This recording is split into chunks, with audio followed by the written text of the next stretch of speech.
세계보건기구 WHO가 임신 중 해열 진통제 타이레놀 복용과 자폐증에 관련이 있다는 증거는 없다고 밝혔습니다. WHO는 현지 시간 24일 성명을 내고 지난 10년 동안 광범위한 연구가 진행됐지만 타이레놀의 주성분인 아세트아미노펜의 복용과 자폐증 간의 연관성을 확인하는 결정적인 과학적인 증거는 없다고 강조했습니다. 앞서 트럼프 미국 대통령은 지난 22일 기자회견을 열고 자폐 위험 요인 중의 하나로 임신 중 타이레놀 복용을 지목하면서 논란이 일었습니다. 트럼프 미국 행정부가 해열 진통제 타이레놀을 여성이 임신 중 복용하면 태아의 자폐증 위험이 커진다고 발표했습니다. 전 세계적으로 가장 널리 쓰이는 진통제인데다 반론도 만만치 않아 적지 않은 파장이 예상됩니다. 김지수 기자입니다. 트럼프 대통령은 자폐증에 대한 해답을 찾은 것 같다며 백악관에서 기자회견을 열고 타이레놀로 잘 알려져 있는 아세트아미노펜 사용을 자제해야 한다고 경고했습니다. 견딜 수 없을 정도로 극심한 고열인 경우를 제외하면 임신부가 타이레놀을 복용하면 안 된다는 겁니다. You'll be uncomfortable. It won't be as easy, maybe, but don't take it. If you're pregnant, don't take Tylenol. 미국 정부가 2000년대 들어 급증한 자폐증과 타이레놀 복용이 관계가 있을 가능성에 대해 경고한 것은 이번이 처음입니다. 이번 발표는 대표적인 백신 불신론자인 로버트 케네디 주니어 보건복지부 장관 주도로 이루어졌습니다. The FDA will issue a physician's notice about the risk of acetaminophen during pregnancy and begin the process to initiate a safety label change. 타이레놀과 자폐의 연관성은 2010년 중반부터 꾸준히 주장이 나왔습니다. 다만 인과관계가 증명됐다고 보기 어려운 데다 의학계는 임신 중 고열을 치료하지 않는 것이 더 큰 위험을 초래할 수 있다고 경고하고 있습니다.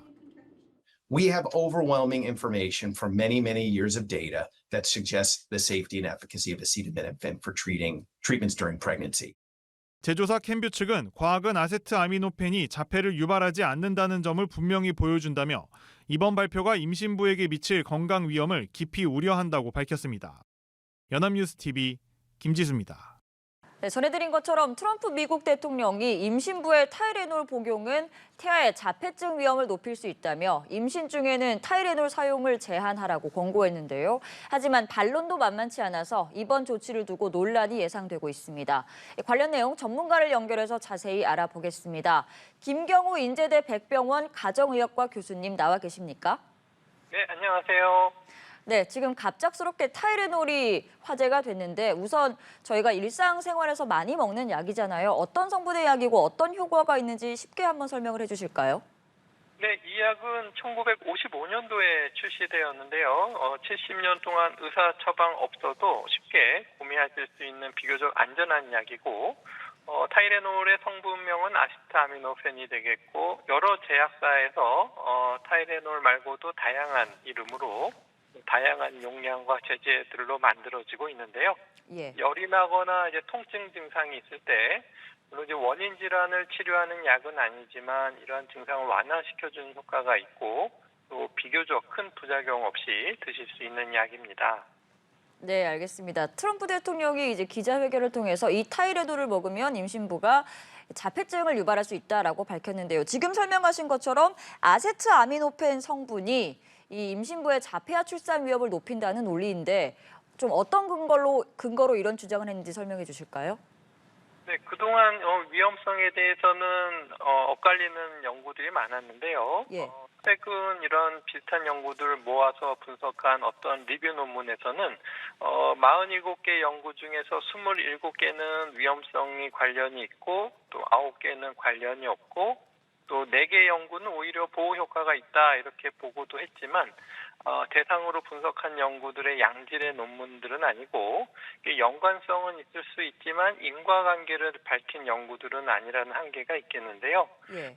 최근에는 그 스웨덴에서 태어난 248만 명 아동 대상으로 한 연구에서 형제간 비교했을 때 위험하지 않았다 이렇게 결론을 냈고 아마도 이제 아세타미노펜을 사용했다고 하는 사람들은 그런 분들의 특성상 정신건강 문제가 있거나 또 흡연을 했다든지 아니면 아세트아미노펜 드시는 분이 다른 진통제도 함께 사용한 것들이 마치 아세트아미노펜 사용해서 그런 것처럼 나타나 보이는 그런 것으로 이제 연관성으로 보이는데요.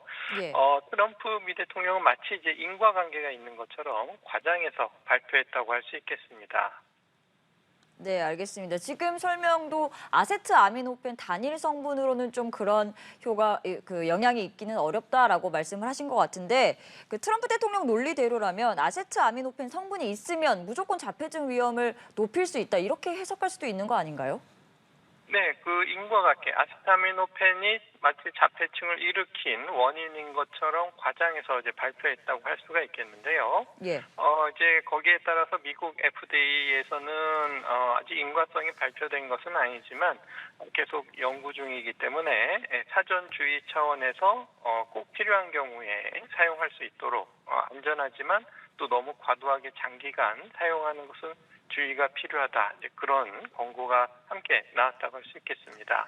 네, 알겠습니다. 지금 언급도 해주셨는데 FDA에서는 아직 뚜렷한 연관성은 찾지 못했다라고 밝혔고 미 산부인과 학회에서도 타이레놀은 임신부에게 안전하다 이렇게 강조를 했습니다. 지금 국내 의료계에서는 어떤 점에 좀 주목해서 이 의견에 대한 의견을 내고 있는 건가요? 네, 그 위험성에 관련된 연구들의 한계점들을 감안했을 때 역시 인과관계는 없지만 예. 또 이제 약을 복용한 것 자체보다는 이제 복용하게 된 관련된 상황들에 의한 영향, 질병이라든지 뭐 다른 약들에 의해서 마치 아세트아미노펜이 위험한 것처럼 보일 수 있기 때문에 앞으로 이제 더 좋은 연구들이 나와봐야 되겠고요. 예. 문제는 이제 이러한 과학적 논쟁의 영역이 실제 의사와 환자의 임상적 결정에 이제 어떻게 적용을 해야 할까가 관건이 되겠는데 일단 현재까지 상황으로는 의사들도 이제 가벼운 뭐 일상적인 미열이나 이런 것에 대해서 특별히 위험한 것이 없으면 좀 아세트아미노펜 사용을 좀 최소화할 것으로 생각이 되고요. 예. 또 이제 약이 불필요한 상황에서 장기간 또 과도하게 드시는 것은 피해야 되겠지만 또 반대로 어떤 분들은 너무 과도한 불안감에 이러한 약들이 필요한데 또 사용을 안 하시거나 또 아니면 어떤 분들은 또 불필요한 죄책감 같은 것들을 가지시는 분들을 좀 줄이고 안심시키는 방법들도 함께 필요할 것으로 생각이 됩니다. 네. 지금 임신 중에 이 타이레놀을 복용하는 게 그동안은 비교적 안전하다고 여겨왔지만 트럼프 대통령, 트럼프 행정부가 이렇게 이야기를 하면서 좀 불안감을 느끼시는 분들도 있을 것 같습니다. 당장 뭐 열이 나거나 통증이 있을 때 임신하신 분들이 타이레놀을 먹어도 되는 건가요? 네, 그렇습니다. 물론 이제 발열이나 통증은 그 증상에 대한 그 원인을 확인하는 것이 필요하기 때문에 일단 의사의 진료를 받으셔야 되겠고요. 예. 미열, 고열이 아니고 이제 미열 정도고 또 이제 일시적으로 지나갈 수 있는 정도라고 판단되시면 굳이 약 복용을 하지 않고 좀 지켜보셔도 되겠고, 네. 원인 질환이 혹시 있는지 추가적인 검사나 아니면 또 이제 고열이 오히려 폐하에게 또 위험할 수 있는 상황이라고 판단이 되면 해열할 수 있도록 아세트아미노펜을 단기간 드시는 것은 전혀 문제가 되지 않겠습니다. 네, 일단은 먹어도 되긴 한다라고 말씀을 하셨는데 그렇다면 트럼프 대통령의 이런 기자회견 내용은 좀 지나치게 불안감을 조성하는 거 아니냐라는 비판도 있거든요. 이 부분에 대해서는 좀 교수님 어떻게 생각하시나요? 네, 그렇습니다. 아직 확실하게 밝혀져 있지 않는 인과관계를 너무 과장해서 단적으로 이렇게 얘기를 했고 마치 굉장히 큰 발견을 한 것처럼 좀 과장한 것이 좀 문제라고 생각이 되고 여전히 이 부분은 과학적인 논쟁이 지속되고 앞으로 이제 지속될 부분인데 현재까지 근거로 봤을 때 조금 더 잘된 연구들이 필요하겠지만 네. 현재로서는 그렇게 불안해하실 필요는 없고 예전과 달라진 것은 없고요. 다만 너무 불필요하게 과도하게 드시는 것은 사전적으로 좀 미리 좀 조심하시는 것이 필요할 수도 있겠다. 그 정도로 해석할 수가 있겠습니다. 네, 알겠습니다. 그런데 아무래도 이 트럼프 대통령이 직접 이런 발언을 했기 때문에 미국 식품의약국 FDA가 이제 어떤 뭔가 후속 그런 결정을 내릴지도 주목이 되고 있는데 FDA가 이 약에 대해서 특이한 이전과는 다른 결정을 내릴 가능성도 좀 있다고 보십니까? 네, 일단 FDA의 발표를 보게 되면은 말씀드린 것처럼 아세타미노펜과 자폐 간의 인과관계가 확립되지는 않았고 관련된 연관성 연구는 이제 앞으로 지속이 돼야 되겠고 임산부들이 이제 복용하는 것을 금지를 하는 조치는 하진 않을 것이고요. 네. 그렇기 때문에 여전히 이제 필요한 경우에 복용을 하도록 여전히 허가는 하지만은 사전 안전을 위한 조치로 아마 임신 중 장기 복용 시에는 예. 자폐 위험 가능성도 있다라는 경고 문구를 이제 추가하는 수준이 될 것으로 예상합니다. 네, 마지막으로 이제 우리나라에 계신 임산부 여러분들도 좀 고민이 많으실 것 같은데 우리 정부나 당국에서 어떤 조치, 어떤 명확한 그런 설명이 필요하다라는 의견도 있습니다. 이 부분에 대해서는 추가로 필요한 조치가 있다고 보시나요? 네, 아마 이제 우리나라 식약처도 이제 관련 자료들을 모으고 검토하는 것으로 알려져 있는데요.